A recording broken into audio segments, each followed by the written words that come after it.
Hello and welcome. My name is Jody Lynn Craven, founder of Abundance Consciousness, and this is my dear friend Heather Marie. Hi, I'm Heather Marie, founder of Soulgate. Welcome to Channel Squared, where we have extraordinary conversation about everyday life topics. Yeah. And today we are diving into the embodiment of feminine energy, femininity. It is the month of it's Female History Month. So we are celebrating, we're both females. And I know that this is something on both of our journeys that we have struggled with, that, we have encountered. What does it mean to embody divine feminine? So I'm excited to jump into this conversation. Most definitely. And I think that, sorry guys, you may feel like you are not a part of this conversation, but you are, because we all have divine feminine energy. So don't log out right now when you hear us talking about, the feminine side of the energy. I feel like saying, say what? I think that's a really big misconception, and maybe it's a societal thing that we don't learn that within each of us there is this co-creation between the masculine and the feminine that comes together. It's not just partnerships with man and woman, woman and man, whatever, it's within us as well. So we want to tackle that today. Let's talk about that. So if you're a man, you're not being left out of this conversation. You're getting in. So Definitely. let's start with what is divine feminine? What is divine masculine? I'd love to hear your take on this, Heather. So when I look at masculine and feminine, divine masculine, divine feminine, this is really the two sides that make up how you sort of ebb and flow in energy, right? Mm-hmm. So feminine, divine feminine is like creative, it's expansive, it's intuitive. Like this is where all of these abilities and creative energy comes from. It comes from this source of divine feminine, whereas divine masculine is your get shit done guy, right? He's the thinker. He's the one who executes. He's the one who can take that creation, that creative, beautiful thing that you're thinking about doing. He can take it, break it down, and then actually put it into action. So you actually require both just to function every day. So right. Just because you're a man or a woman in your sex or your orientation does not mean that you are all divine masculine or all divine feminine. You actually have both. And it's that symbiotic relationship between the two that allows you to create and then execute what it is that you wish to create. That's my take. What's your take, Jody? I wholeheartedly agree. I agree with everything that you have said, that there's both of these parts that come together to function as one. And the sad thing, or the thing that I've experienced in my life, I guess it's not sad, it just is that we're not really taught that. We're not really taught growing up that you have this feminine and masculine side, whether you're male or female, or and we were even talking before this episode when we were preparing about the distortion that has happened over, hundreds of years when it comes to being a woman and what it takes. So I think we should really get into our personal stories and what it was like for us, because living it is different than like conceptualizing it, like the thought of it. Yeah, definitely. Definitely. I mean, so when I think about my life up to this point, and I think about like historically everything that I kind of went through as I was, building businesses, building lifestyle, building, all of the building that I've done in my life, mm-hmm. I was definitely in a very masculine place. So for those of you who've been following along for a while, you know that I had another business that was a brick and mortar type of business. And this business became an empire that I was building. and it became this almost its own animal. Now, I had a vision of what I wanted to create, but the vision alone wasn't enough to actually bring it into my experience. And so, having this, I want to have this, I want to be the go-to person for skin and permanent makeup. Like that was what I wanted to create. And I wanted to be a highly sought after international educator. And that's what I wanted to create. And the only way that I was going to do that was to get shit done. Right. And so the grind started, right? It was the constant hustle, the constant, working. And in that place, yeah, I was, a force to be reckoned with because I was building at such a fast and steady pace because I was in that, workhorse masculine mode of just grind and get it done. And, who cares? And in the end, like my body suffered, because I'm not built for that.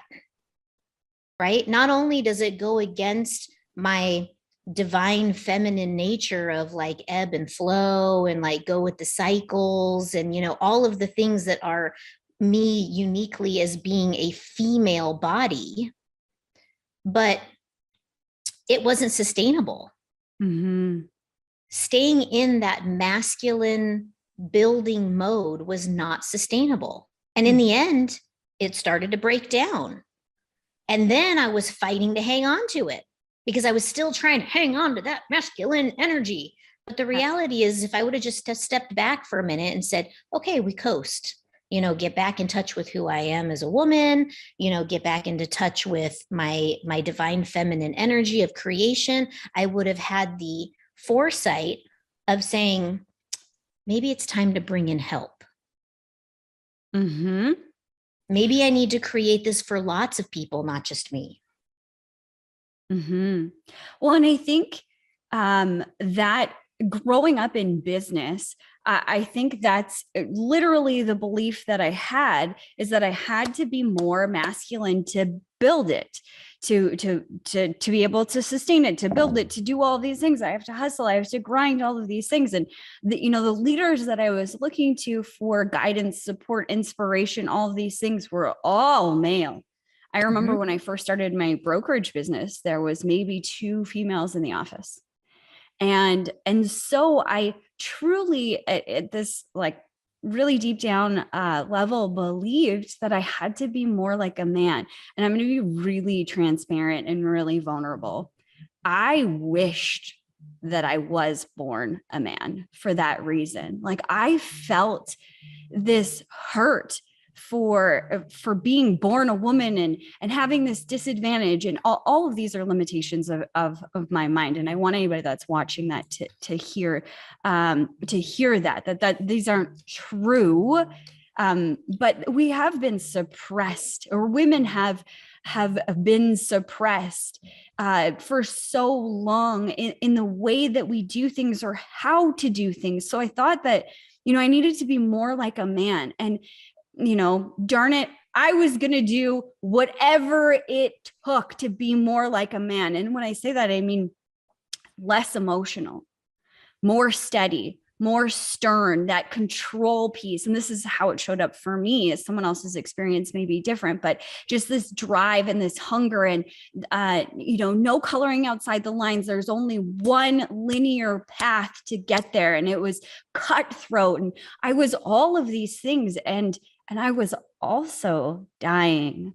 Like you were talking about, I was experiencing adrenal fatigue. I couldn't have a relationship to save my life, because I was sitting solely in the masculine seat. And I don't think that was divine masculine, because I think the divine masculine really supports, really nourishes that feminine side of things. And for me, I was using it as like a beating horse, like chains that I drug around, if that makes sense. It wasn't a positive thing necessarily. I was taking all of those things to the nth degree and trying to force myself into this box of being a man. And eventually it didn't work.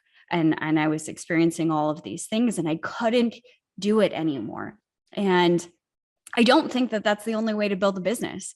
I think that you can be very successful stepping into the feminine and having the feminine flow with the masculine, and, volleying back and forth in this beautiful dance, if you will, between the two. And I think it's just understanding how you operate and how to bring both to the table that needs to happen.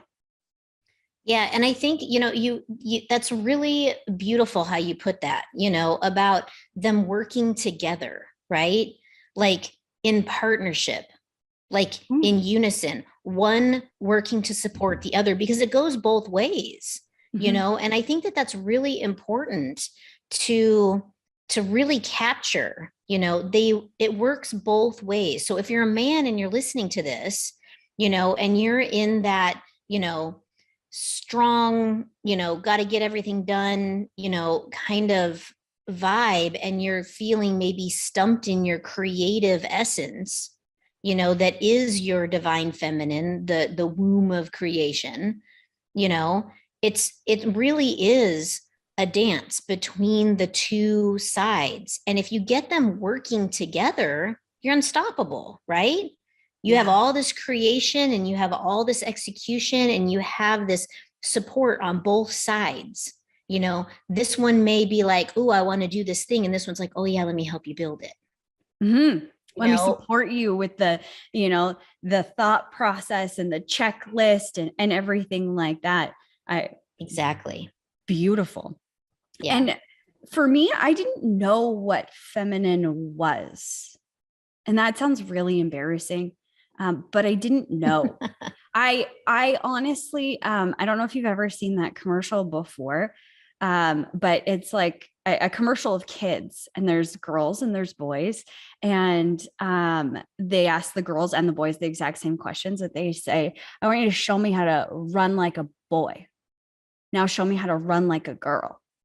And it was like frilly and, like softer and, whatever this. And what I'm trying to get at with this comparison is that it's the way that we've been taught to see feminine, or I was taught to see feminine as weak. Suck it up, princess. Be stronger, be less emotional. And it really cut off not only creation, but a huge part of me, who I am, who I wanted to become. I couldn't be those things because it was like I severed a portion of my body off. And I wasn't even taking it into consideration. I didn't know what that looked like. What does feminine mean? I don't know. Well, and I think, when we were talking about this topic, and bringing forward this conversation, something that you had said in our conversation, I think that we should repeat for this recording about equality, right? Like there's so much this whole movement happening of equality, right? That women and men are equal, right? And when this is stated, of this equality, women and men being equal, there's a lot of things that happen as a result of this. And we're saying, women and men in the flesh, masculine and feminine in the energetic sense, it's all equal, fair game, all the same, right? And the fact is that one requires the other. Right? It's a balance. And they're not the same. And they're not the same. They're not the same. I do not want to be treated the same. There's a beautiful, I'm sorry, I got really heated about this because it's the words that we lock into that have this meaning and create our entire reality. So equal is same. And what I think I wished for growing up was to be treated better, to be given more opportunities, not necessarily to be treated the same. And the visual that I saw that really nails this home, or like brings this home, is this picture of this fence. And on the other side of the fence is this, ball game. And then there's three people standing on the other side of the fence. And one is super short, one is average, and one is really tall. And it showed equality, equal. And they gave them each the same size box. So the short little dude couldn't see anything because he's staring at a fence. The middle dude is still like barely looking over the fence. And the tall guy now has, this overreaching arch that he sees over top of the fence because he's so tall, and then just showing what it was equity instead of equality, equity instead of equal. And it was like the short dude got a little bit higher of one so that he could see over the fence properly. And the average guy got a little bit shorter box than the short dude because he didn't need as much reach. And then the last guy, he got nothing because he could see perfectly fine, or whatever it was. And it was driving this point home for me, at least, that I don't want to be treated same as everybody else because I'm different. And women are different. Women have incredible skills and abilities if they lean into what makes them great. Our brain is created differently. We were talking about this earlier. Now you got me on a tangent. Well, let's go. Earlier was that, it was like 30, maybe 40 years ago, no more than that though. I would bet that when it came to science, women were thought to be dumber because they have a smaller size brain. Not true. They figured out that it's not true at all. We just come in a smaller, petite package, including our brains. But we have, severed the things that women are so good at. That feminine side is so good at detail, paying attention, that softer emotional side, compassion. Not to say that men can't, because again, we all have divine masculine, divine feminine available to us, but we atrophy that one side of us because we think we should look like this. As a strong woman, I need to be independent. I need to take care of myself. I don't need anybody else. Well, you're saying to the universe and any potential partners that you wish for, I don't need you. I got myself. I don't need anybody else. And what a lonely world that we are creating with that mantra of being alone and not supporting one another. Now, especially with this ascension, now is the time to come together and to rely on what we're good at. What makes us special, because we're not all the same. And that's the power of community, is that we're all different and we're all special. Yeah. And I think that, one of the things, just speaking science, okay, now this isn't necessarily divine feminine or masculine, but science and the brain and how it functions, right? Mm-hmm. Women have this, beautiful ability of diffused awareness, right? We are constantly scanning the environment for predators and berries. Yeah, okay? Exactly. So, where men have really good single focus, right? So they are hunting prey, mm-hmm. and they're getting it done and providing for family, right? Yeah. So the thing is that together they eat well and they're not hunted. Yeah. So they protect one another. Exactly. Yeah. It's really, the reason that I wanted us to have this conversation is because with all of this, woman power, whoa, go ladies, there's becoming this kind of dark aspect, right? Mm-hmm. There's two things that we see happening. We see an entire group of men that are feeling like they're kind of getting left behind. They maybe don't know where their place is anymore because these girls can do it themselves because they're tough, right? And that's unfair. That's unfair, right? Because we need each other. Mm-hmm. And the other side of it that I see is we're tough girls. We can do it ourselves, right? That's also unfair, right? Yeah. Why? Well, then with that same reasoning, you feel, or I felt, the weight of the world on my shoulders to do it all myself. It didn't count unless I did it all myself, all on my own. Right. I mean, in what major corporation does anybody do anything really by themselves? You look at the biggest, most successful businesses in the world. It's many hands make light work. But I think that, watching what has happened, watching how women were put down for a long time. Let's be honest. Women can drive. Like Nate's grandma was the first woman to have her driver's license in that entire area. And it's a pretty big Wow. area. Yeah. Like, Mm-hmm. I mean, that was only a couple of generations away. That wasn't that long ago. And Mm-hmm. I think maybe because we saw how we were treated, or our parents saw, or whatever, that it was passed down maybe in the lineage, that's how, when you're on top, you treat everybody else. And maybe it's completely inherent, because I didn't think that I was being rude or mean or anything to men by saying I can do it on my own. I don't need any help. It's all up to me. I'm this boss babe or badass bee, like all of these things. But what I didn't realize was, like, I wasn't leaving any space for anybody else in my life, anybody else to support me with skills or abilities that I don't have. Like, we're not perfect. Mm-hmm. Anybody, zero people are perfect on this planet. We could all use a little help in one area or another, or learn something or another. Like, we're not perfect, but it goes along the lines of being perfect and having to be perfect. This narrative that we're talking about, of doing it all ourselves because we need to prove that we're independent.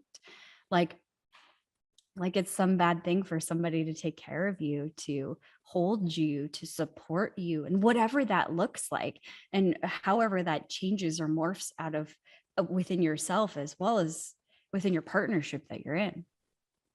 Yeah. And, like I think about the time before I met my husband, and it was just insanity, really. Mhm. I mean, it was just so, I was working so hard. I was constantly traveling, it was just all work, you know, played by myself, and that was it, you know?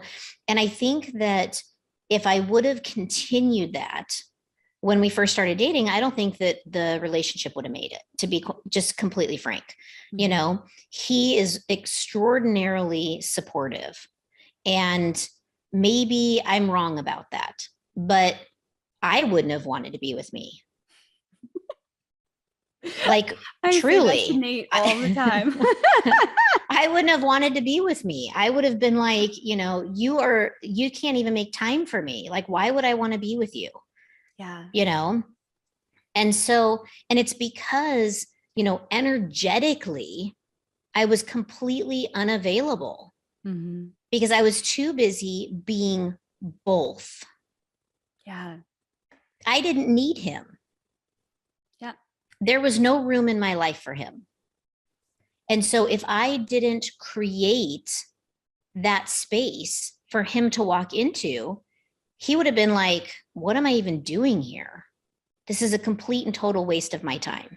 Yeah. There's no room for me here. I don't fit. There's no room. Yeah.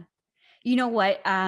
It's funny because we used to have these large conferences and stuff with my brokerage business, and people would meet Nate and my husband, and they'd be like, "Oh yeah, we know Jody. She's a beast." And he would always come home from those events and be like, "I don't get it. Like, everybody talks about how, like, you used to be this crazy beast." Like, I, it was something, they were saying it in a nice way. Like, they were trying to pump my tires to my husband.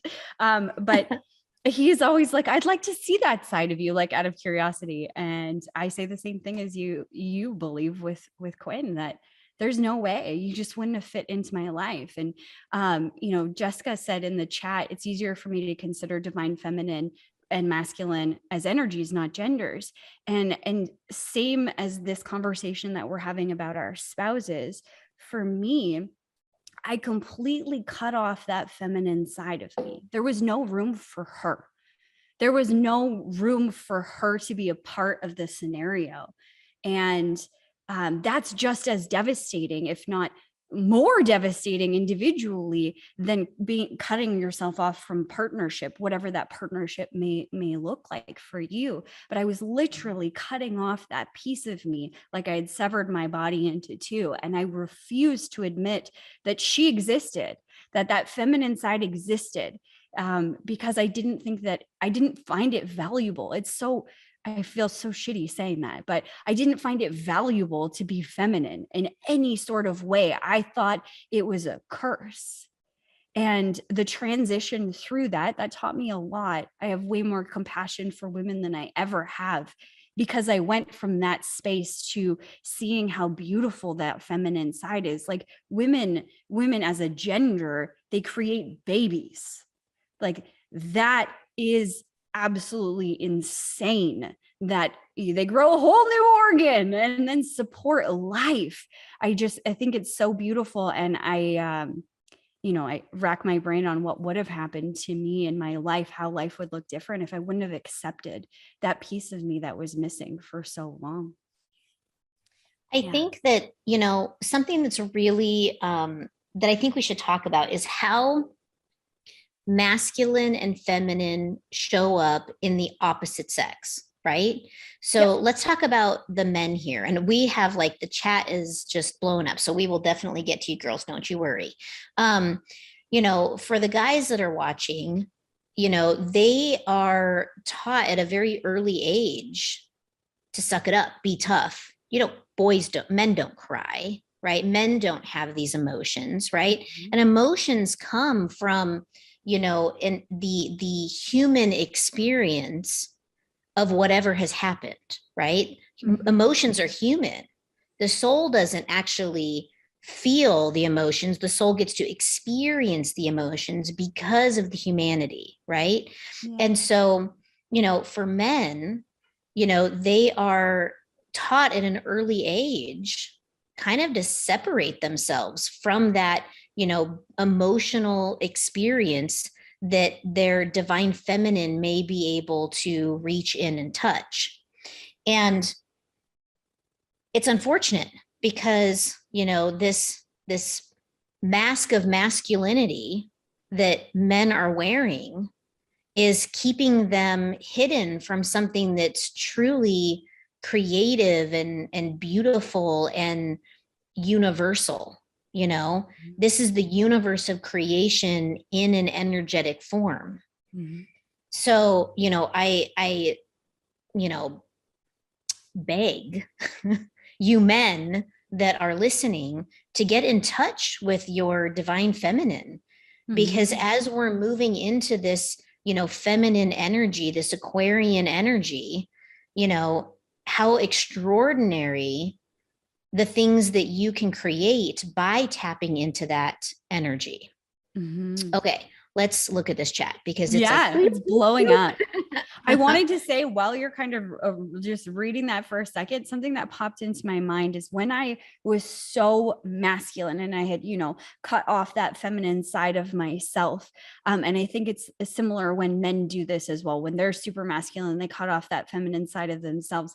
For me, because it was a woman who has different hormones and different brain, and our brain PS changes every single week while we're in our menstrual cycles, when you're going through that before you go through what's called later on in life. Why is the word escaping me? You know what I'm saying? You go like through that menopause. transition. Menopause, yes, starts with an M. Mhm. Yeah, menopause. Your brain is changing every single week. So all of these things, me trying to be more masculine was like me trying to row up a large stream, maybe even like one that has like a waterfall, and I'm trying to row up. And I think the visual that comes to mind when it's men that are cutting off this feminine side of themselves, or they could be cutting off the masculine side, I don't know, but the cutting off the feminine side is like them trying to row with one paddle. You're going to get there, but it's so much harder. If you just allow the two to work together and support one another, you can go faster. Now you're not going upstream, you're going with the current, with the wave. Yeah. Okay, let's get to these questions. One of the things that Jessica's talking about here in the chat is she's talking about how her husband and her had realized that the masculine and feminine roles were actually divided by talent between us, and started acting that way. And it took so much tension out of their home. And I think that that's really amazing. Like, my husband and I do the same thing. He supports me so much with, cooking and dishes and things like that. It's not stuff that I can't do. I can totally do it, but by him doing those things, it frees me up to have different experiences, you know? Mm-hmm. And it's, I'm so grateful, you know, I'm so grateful. And it doesn't even, it's not a woman's job, right? Why No, can't a man cook and, you know, clean dishes and things like that? Why can't a woman work on the car?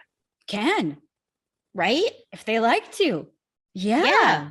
100%. Mine and Nate's is more of like a seasonal thing. You know, when summer is in full swing, he is an outside guy. And, you know, we have the farm and all of these things. So he is really busy doing all of these things all day long outside. So I'm the one that takes on more of like the household duties. Whereas, you know, in the wintertime when he's less busy, he cooks more. He likes to cook. He's a better cook than I am. You know, he takes care of the dishes and the, you know, the laundry and all of these things. So it's this dance in between what's going on in our life. But I like how Jessica put that like talent. I like that. It's a beautiful way to look at it. Definitely. Mhm. Definitely. Okay. So where shall we dive in here? Let's see. Trisha is asking, what do you think the catalyst for us as women thinking we had to be so man-like and think we didn't need anyone? Ooh, great question. So I have a perspective on this, and I feel like this idea was very propaganda back in, you know, maybe it was, you know, World War II, you know, somewhere in that I think range. it even goes further back than that, but keep going. Yeah, you know, like I'm trying to think about like when did this actually start? And I was kind of feeling like it was maybe back then because the women supported the war effort, right? Mhm. And so they were gonna save the day. You see all the posters with the ladies that are like her, you know, and I feel like that maybe was the kind of some of the turning point. But you're right, it could have been earlier. When do you think that that happened? Well, I think I don't know exactly when the shift happened, but I do know that on some of the pyramids in Egypt, they have all of these beautiful drawings on them and stuff. But I was watching a documentary, this is probably 2 or 3 years ago, and they were talking about the symbology of the two individuals in this picture and how the woman was always in front, and that symbolized like a man taking care of her and putting her first and like honoring her at this super high level. So we went from that in, you know, Egyptian times to where we are. So somewhere there was a disconnect between the two, and maybe it has to do with, you know, how beautiful and powerful women are. Very powerful beings when they sit in their seat of creation. It is unbelievable, the magic. And not saying that men can't do that either. It just comes a little bit more naturally to women, because it's the feminine. So maybe that had something to do with it. But I think you're right that there has been this campaign, for lack of a better term, on shifting to being really strong and really masculine and don't cry. And for me, it's I don't remember my dad ever saying that, like, don't cry, suck it up or anything. But I remember my brother telling me that a lot, you know. You know, it's really interesting. Like, here's my little conspiracy theorist brain coming out here. But do you think it's possible that this campaign was created to for control purposes? Yeah. If we control them, if we can control the psychology of a woman to be strong like a man and not be creative as much, is there a way that they can control, they, you know who they are, right? Is there a Yeah. way for them to control? Like, is that the campaign? Is that why this whole campaign of, you know, let's squish this feminine energy of creation so that a brighter future can't be created? Mhm. Well, yeah, because if Maybe. we're more powerful together, both individually, the masculine and the feminine coming together, and not saying that it has to be a man and a woman coming together in partnership, but even if we think of community, men and women, and the world coming together, we're stronger together. It makes sense. I think Mhm. I mean, you're probably in the channel right now, so you could confirm or deny the information if you choose to, but I mean, you know, the thing is that, and this goes for men too. There Mhm. are a lot of you men who are watching this right now that are very strongly rooted in your feminine energy. Mhm. You know, you are powerful, strong, physical men who firmly sit in your creative power. Mhm. We see it all the time. Yep. You know, this isn't about sex. This Yeah. is about, or sexual orientation. Yeah. This is about your energetic bodies of divine feminine and divine masculine. Mhm. And so if there is this, you know, propaganda campaign of no, no, no, women are, you know, women are weak, you know, women need to be strong, women need to be more like men. What are they creating? They're creating super soldiers, right? Mhm. Yeah, absolutely. That And I think divine feminine is the super highway to intuition. And if they can separate you from your divine feminine, they can separate you from your intuition. separate you from the universe, from God, your guides, Yeah. Why everything. not? Yeah. Let's do it. That's what they say. Yeah. I think you're right on the money.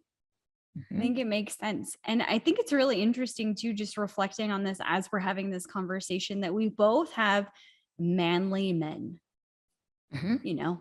like burly, strong, tall men.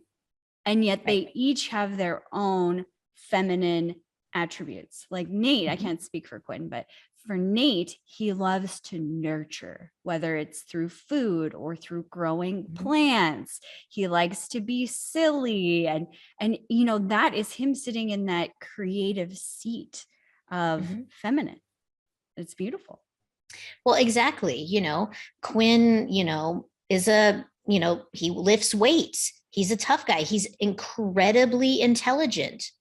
And he is Chef Quinn in Yep. the evening. And he is a creator. This Mhm. is what he does.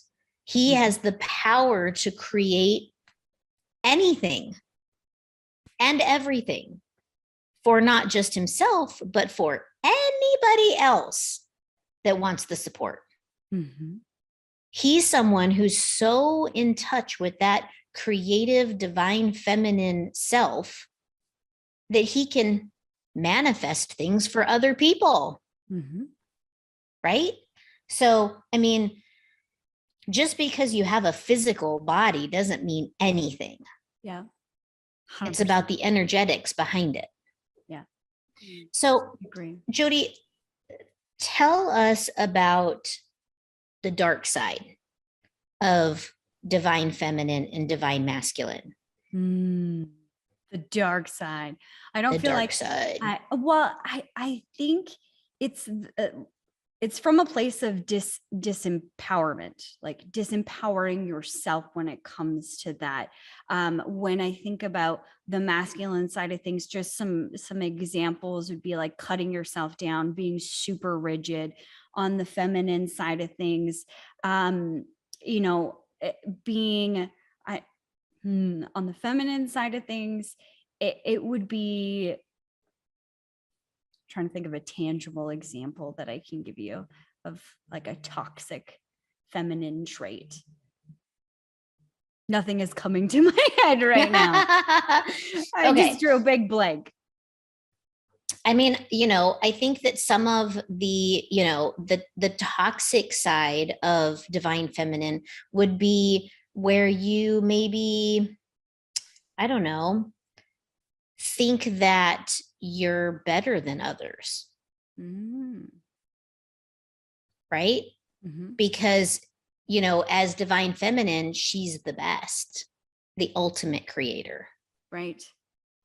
Yeah. right?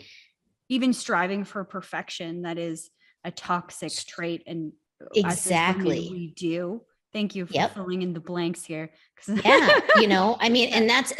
that is a really big problem, right? That women deal with, is having to keep up with every young, thin, beautiful, rich Instagrammer in the world. Mm-hmm. When who really cares, Yep. right? Nobody cares. Nobody cares. We're all Nobody cares. beautiful. Yeah. And the know? question that is coming up in my mind right now as we talk about this toxic side of masculine and feminine is it a learned behavior? Is it how Yeah. we see, like, show me a girl running and it looks completely silly in comparison to a boy running, this campaign that I was talking about, this commercial. Mhm. Is it a learned behavior? Is it something that we picked up somewhere that said, you look ugly when you cry, and that's what we think of emotion is ugliness, Right. or that we have to know everything and be perfect? Is that learned? Or is that a part of polarity, or is that something that combines both, perhaps? I don't know.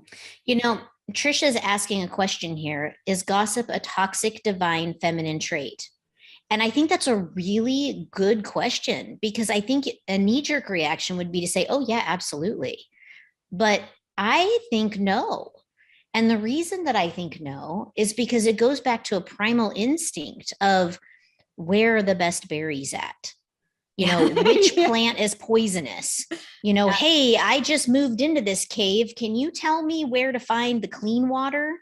Right? Yeah. Back Yeah. in the primitive days, this was the gossip, right? It Yeah. wasn't, is Susie, did she have a facelift? Oh my God, tell me everything, right? It wasn't that, Yeah. So I think that gossip, I don't feel like gossip is a toxic divine feminine trait. It's only toxic if the information is belittling or slanderous, right? Yeah. Or even It's if the almost like intention is, right, what's the right. intention behind talking about it? Is it to talk about it to mock somebody behind their back? Is it, you're trying to figure out a problem, between a friend circle and figure out how to deal with something, and that's why you're gossiping? Is it, you're talking about world news and this is what I heard, or this is what I heard? What's the Mhm. intention behind it? Is it coming from a place of love? And that's really with everything. Mhm. Yeah. Yeah. What Trisha is asked, what? Yeah, so go yeah. ahead. Go ahead. I was just going to say, Trisha asked another question that I think that we should speak to. Maybe we'll look at Jessica's first, because she's actually talking about gossip. So she said, I think gossip steals abundance because it clouds discernment with particulated negativity instead of oneness, acceptance, and love. It orients the perceiver to lack, which is opposite the feminine all. Yeah, Yeah, maybe. could be. Yeah. Mhm.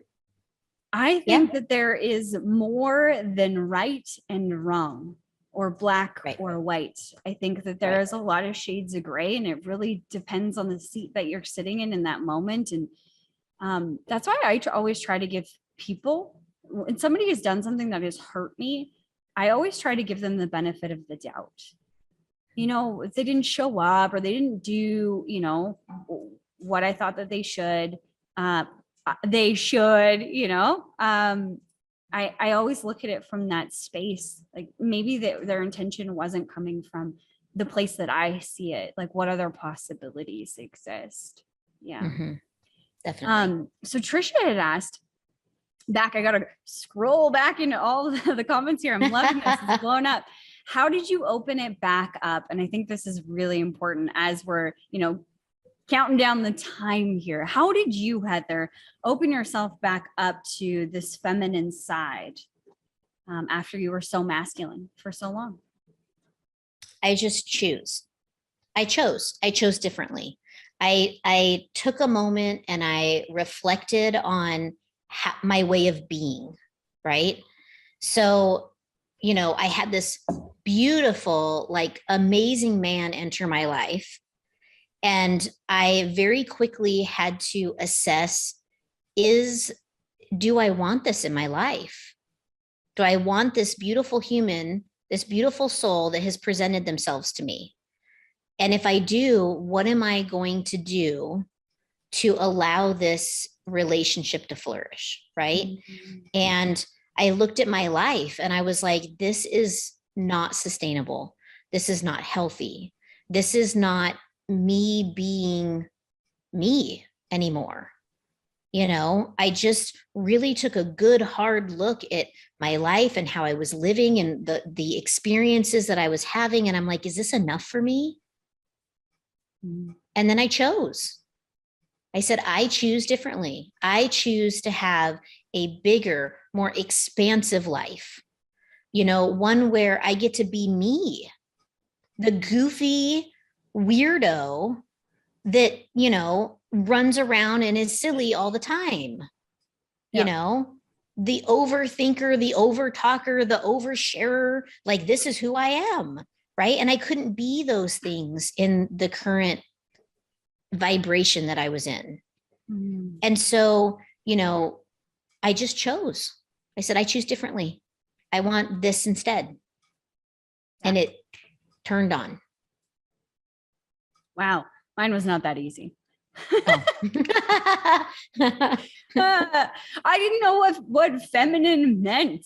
Like, I remember coaching. I was being coached at the time. And before I met my husband, and while we first started dating, like at the very beginning of our relationship, so just before we met and at the very beginning of our relationship, I had a relationship coach because I didn't know. Before I had a relationship, because I knew I am the common denominator in all of my relationships. So I must be doing something wrong. So I need to, not wrong, but just something that isn't fitting with the direction that I see myself going. So when one of my coaches challenged me to step into this feminine perspective, this feminine energy, I was like, hey, what's that? What is feminine? So it started on a very like granular scale, lighting candles. Sure. So I would light a candle or two, and then that would make me feel a little bit more feminine, a little bit more open. Buying flowers, I would buy myself flowers, having a really nice bath, like taking care of myself in a new way. Allowing there to be flow. But for me, I had so much trauma around the I must be doing or I won't make any money. And I teach this a lot because I was stuck in that. If I take any time off, I won't make any money and then I will die. Right. So I had to come up against those things, which were really uncomfortable, and learn to support myself through it, to begin questioning, why do I believe this? How do I see it? How can it be different? Because again, we get locked into this one possibility, this linear road that we go down. This is the only way that it can be done. And I decided to scrap that and say, what else is out there? What else could it look like? What does feminine mean to me? And when I moved in with my husband, things changed. And I think this is a really important thing that people struggle with is that, one day we'll just be perfect and everything will just work and you'll never have any problems ever again. And, you'll just be done. And I believe that's when you're dead. It doesn't mean that things can't get better and things can be wonderful and beautiful, but you're here to experience. So things are going to come up and your life is going to morph because you've changed. The situation has changed. And you need to have that, I believe, you need to have that flexibility and that flow with what's going on in your life. So something else that I did when my husband and I moved in together, I noticed because I did sit in a very masculine seat, even though I started, bringing back the feminine. It's really easy for me to go into that do mode, that masculine side of things, of checklists and, the doing side of things. And I was very comfortable there, and I had started to implement it into my business, more of this flow state and taking care of myself and feeding myself and all of these things.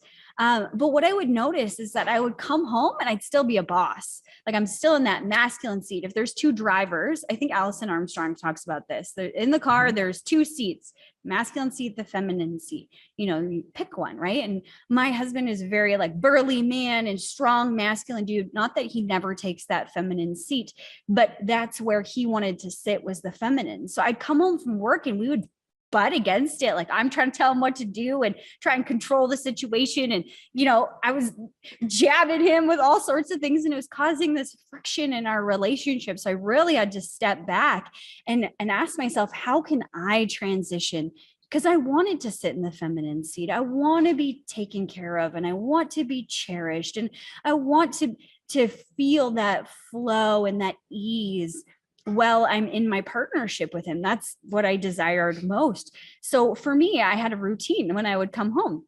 It was a half an hour drive. I turn off the radio. I would just sit and dump everything out of my head, whether it was just talking to myself or, just thinking, whatever, but I wouldn't let anybody call me. I would not take any phone calls. I would just allow all of this stuff, like my day, to like get out of my head. And then I would immediately come home. I would give him a kiss. I would go upstairs. I would sage with the intention of letting everything go and stepping into this feminine energy. And then I would shower, because that's how hard I was stuck in the masculine. I would sage, then I would shower with the intention again of rolling it all off, going down the drain, and then stepping out this beautiful feminine goddess. And that's what I did for, I don't know, probably 6 months or a year after we lived together, because I needed that practice of that transition from one seat to the other until I didn't need it anymore. And I felt comfortable being able to flip when I was in his company or whatever. And it's not that I always sit in the feminine seat. There's some things that I drive more than he drives, but it's knowing how to transition for yourself. And I think that's really personal. It's a journey for you to take. One of the things that you almost touched on that I want to bring up that I think is really helpful for the ladies that are here, watching this episode, that Allison teaches in her work, and that is holding the trash can. Holding the trash can is one of the greatest things you can do for your girlfriends. And I bring it up for the girlfriends because, guys, they don't really like to hold the trash can. They will, if you tell them what it's all about, right? You have to explain what holding the trash can is. And this is what it is. You are literally going to empty everything in your mind, all of the emotions, all the funk, all the garbage, when we start really filling it up to here and we're like, oh my God, I can't breathe because it's so much. That is what you're going to empty into the trash can. And so for the one who is going to be holding the trash can, you need to explain to them, I just need you to hold the can because I am so full of stuff. I just need to vomit it out, and I don't need any advice. I don't need you to fix it. I don't need you to solve any problems. I just need you to stand there and hold the can while I get it all out, right? Mm-hmm. Purge. Oh my gosh, it is the most glorious thing that you can do. Mm-hmm. Whether you are doing it for your girlfriend, you're holding the can for her, or you are the one you're the one, requesting somebody to hold the can. You can ask your husband to hold the can, your boyfriend, friend, whatever, whoever. Just make sure they understand what holding the can actually means so that they don't try to suggest, help, fix, whatever. That is absolutely some of the best therapy in the world. I will call you, Jody, and have you hold the can for me so much. My sister, oh my gosh, I'm like, I just need you to hold the can. Please hold the can. I'm calling right now. Hold the can, and she's like, I gotcha. This is something that's really important. And I think it helps keep that feminine piece open, able to receive, able to create, you know, keep you in touch with, you know, that divine feminine piece of you and not separated from that. Yeah. That's beautiful. I love it. Do we have time for one more question? One more. One more. Okay. Since it's the last one on here, it's Jessica. How do you ladies navigate your own gender role trappings in your relationships so you don't keep repeating old stories with your beloveds? Ooh, such a good question. It You want to is. take it or Sorry, you I want was to take kicking. it? You take it. I was kicking off a spammer just now. Oh, in our thank chat. you. How Amazing. rude. For me, I am constantly self-reflecting on myself. So, or self-reflecting on myself. I'm in self-reflection all the time. I am thinking about why things bug me, and this has been the biggest learning in my marriage. Is, you know, something will happen. My husband will do something, and I will feel like angry or frustrated or pissed off or whatever the words are, you know, just not normally myself. And I'm just so mad about said thing. Could be whatever. This conversation actually happened. I was upset, really, really upset. I don't remember what tipped me off or whatever. And I went into self-reflection and I asked myself, why am I so mad? Why am I so mad right now? And what came up for me was these beliefs of what I should be doing to be a good wife. My house should be clean. The dishes should be done. I should be making dinner. I should. And I started shoulding all over myself. And I was like, huh, that's interesting. I'm totally putting myself in this box and sealing it, you know, taping the lid closed. You must do this to be a good wife, to be a good partner. These are my responsibilities. And then the next question I asked is, who said?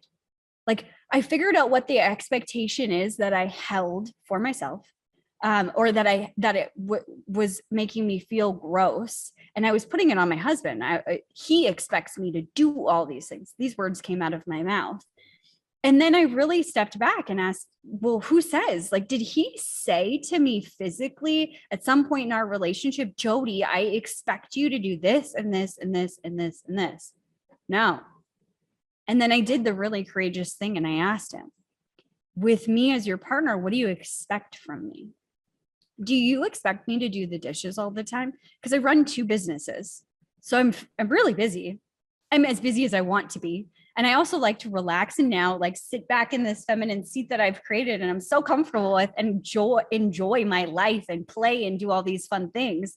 And I was feeling bad about doing these things and not being a good wife.